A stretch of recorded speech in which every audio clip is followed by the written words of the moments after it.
तो एक व्यक्ति a person sold an article at loss of 16%, 16% का लॉस पर है, यानी क्रय मूल्य निकालने से 16% कम में बेचा। हाइड ही सोल्ड इतना रुपये मूल्य, ही वुड गेन 8%, 8% का गेन होगा। तो टोटल कितना अंतर हुआ? 24% का। इसी का वैल्यू 660 दिया हुआ है। अब और इतना में बेचने पर 380 रुपये में बेचने पर लाभ कितना हुआ? तो इसका हम क्रय मूल्य निकालते हैं। तो 4%, 4 6 से डिवाइड कर देने, 4% बोला 110, तो इसका 25 गुना करते हैं तो 100% बराबर कितना निकालें?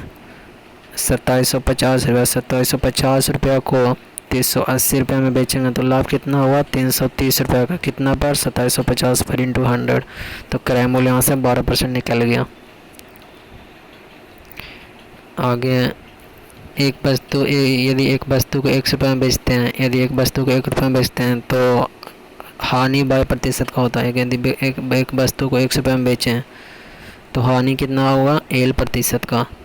यदि 22 रुपये में बेचा जाता है, 22 रुपये में बेचा जाता है तो कितना P% का लाभ होता है। तो बोल रहा है वस्तु का क्रय मूल्य ज्ञात करें। वस्तु का क्रय मूल्य ज्ञात करें। तो 22 में बेचा जाता है तो P% का, यदि एक वस्तु को 1 रुपये में बेचते हैं, कितना में? 1 रुपये में बेचते हैं तो हानि हुआ 1% का। और यदि 22 रुपये में बेचते हैं तो लाभ होता है P% का। तो दोनों में अंतर कितना हुआ? P + L% का अंतर 22 माइनस एक्स। तो 1% का वैल्यू 22 माइनस एक्स बटा P + L।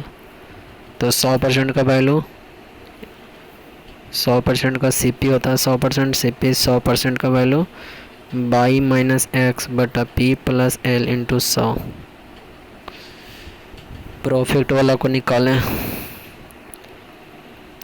यदि किसी वस्तु के इतना % हानि की वजह इतना % लाभ पर बेचता तो आदमी को इतना रुपया अधिक प्राप्त होता है। तो उस वस्तु का CP ज्ञात कीजिए, क्रय मूल्य ज्ञात कीजिए।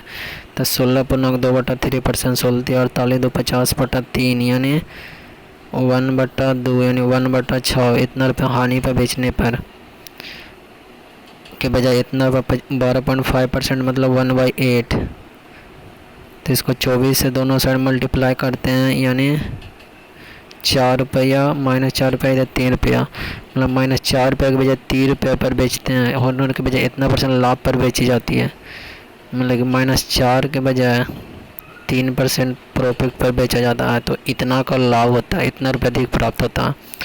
तो ये दोनों का अंतर कितना हो गया? 7 रुपया। 7 का वैल्यू दे रहा है 513, तो 1 का वैल्यू हो जाएगा 219। तो क्रय मूल्य कितना होगा? क्रय मूल्य यहाँ निकाले थे कि 24 निकाले थे, इसका 24 यूनिट क्रय मूल्य लिए थे। यदि एक वस्तु के इतना % हानि के बजाय इतना % लाभ पर बेचा जाता तो क्रय मूल्य यहाँ 24 लिए थे।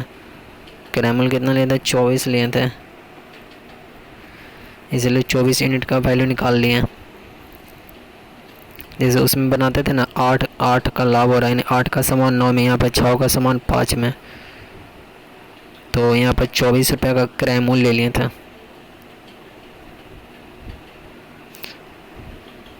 आगे CP बराबर 100 इफ SP बराबर 80 मोर % प्रॉफिट बराबर 10%। तो टोटल प्रॉफिट कितना हो जाएगा? तो टोटल प्रॉफिट निकालते हैं सक्सेसिव डिस्काउंट से। जैसे a man bot an article and sold it at gain of 10%।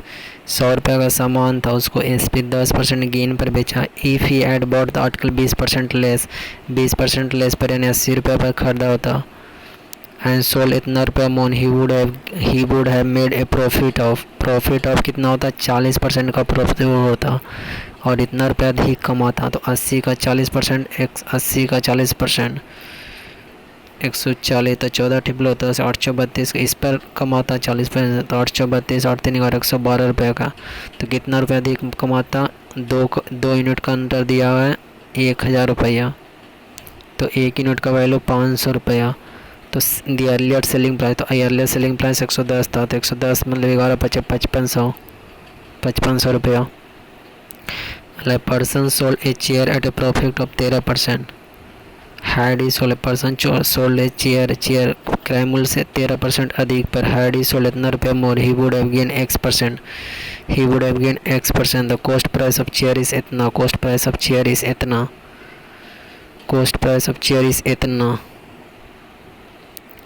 Then the value of X, तो द पर्सन सोल्ड चेयर, एक आदमी ने एक कुर्सी को 13% के लाभ पर बेचा। यदि इसे इतना परसेंट अधिक मूल्य पर बेचा होता तो उसे x% का लाभ होता। x% का लाभ हो रहा है, यानी x माइनस 13% का वैल्यू दिया, मतलब दोनों का अंतर किया इतना रुपया।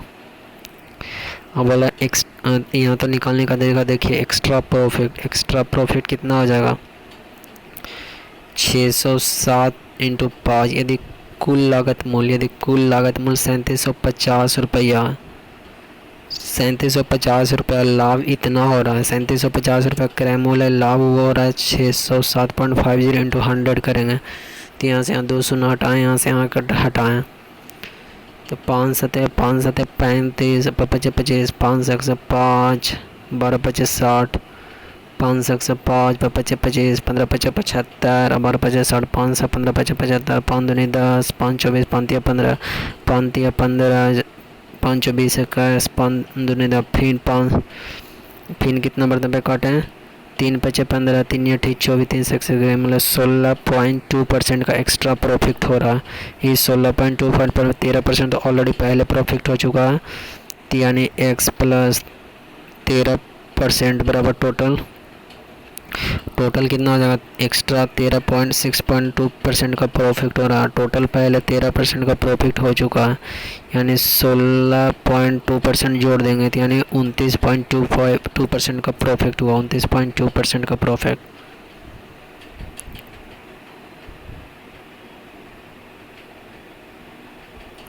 An article is sold at certain price. If it's sold at 80% of this price, CP यदि 100% लेते हैं तो यदि if he sold, an article is sold at certain price, if he sold at CP 100 होता, एक वस्तु के निश्चित मूल्य पर बेचा जाता, अगर इसे इस कीमत के 80% बेचा जाता तो 10% का नुकसान होता। जब मूल बिक्री मूल्य पर वस्तु बेचा जाता है, जब मूल बिक्री मूल्य पर वस्तु बेचा जाता तो प्रतिशत लाभ बताइए। एक वस्तु के निश्चित मूल्य पर बेचा जाता है, वस्तु उसको निश्चित मूल्य पर बेच रहे हैं, CP तो 100%, यदि इसकी कीमत 80% पर बेचा जाता, 80% पर बेचा जाता, 80% मतलब 4/5, यदि इसकी 80% मत पर बेचा जाता है, यानी ओरिजिनल SP 5 रुपये था, न्यू SP कितना हो जाएगा, मान लीजिए कि पहले 100 रुपये था तो उसके 80% पर बेचा जाता है। यदि इसकी 80%, if it sold 80% of this price, if it sold 80% of this percent मतलब 4 रुपये बेचा जाता तो then there will be loss of 10%, then there will be loss of 10%, loss of 10%, there will be loss of 10%, 10% का loss होता। जब original जो selling price है उसका यदि 80% पर बेचते हैं, 80% पर, 80% मतलब 2 से 4 5 से नहीं होकर 4 पर बेचते हैं तो लॉस होता कितना का 10% का, यानी 90% का वैल्यू यह दिखा रहा तो कितना गुना 22.5 गुना, तो इसका 22.5 गुना 25 25 5 10 दोबारा 5 10 11 112.5%, तो 112% 5%, तो ओरिजिनल कितना होगा क्रय मूल्य 100% हुआ होगा तो लाभ कितना हो रहा है 12.5% का, यही निकालें। अगला ना, an article is sold for ₹X, if is sold इतना percent of this price, an article is sold for X रुपया, if is sold इतना % of this price, there is a loss of 22%, there is a loss of 22%, what is the percentage profit when it is sold at X रुपये। एक वस्तु ₹X में बेची जाती है, एक वस्तु X रुपये में बेची जाती है, यदि इसकी कीमत कितना % पर बेचा जाए, यदि इसकी कीमत तो 64.6/11 को क्या लिख सकते हैं 64 × 11 64 64 4 5 4 9 5 यानी 600/11 इंटू 100 यानी 6/11। CP 100% माने बोलें कि यदि इसकी कीमत के इतना % बेची जाए,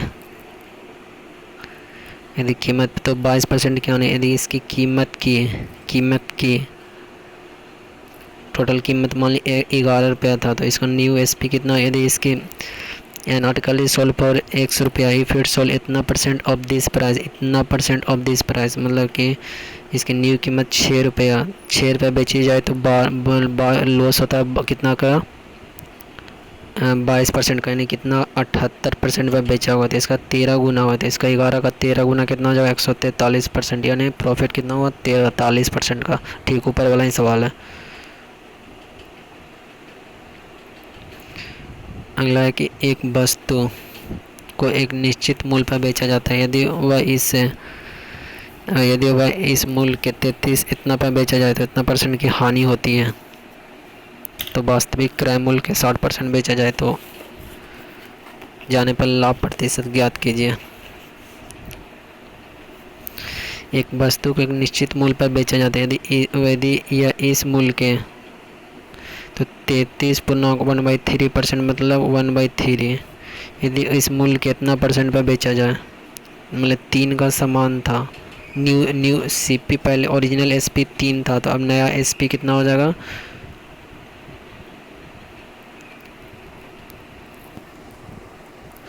एक वस्तु के निश्चित मूल्य पर बेचा जाता है, इस मूल्य के इतना पर बेचा जाता है, इस मूल्य के इतना पर बेचा जाता है तो इतना परसेंट की हानि होती है।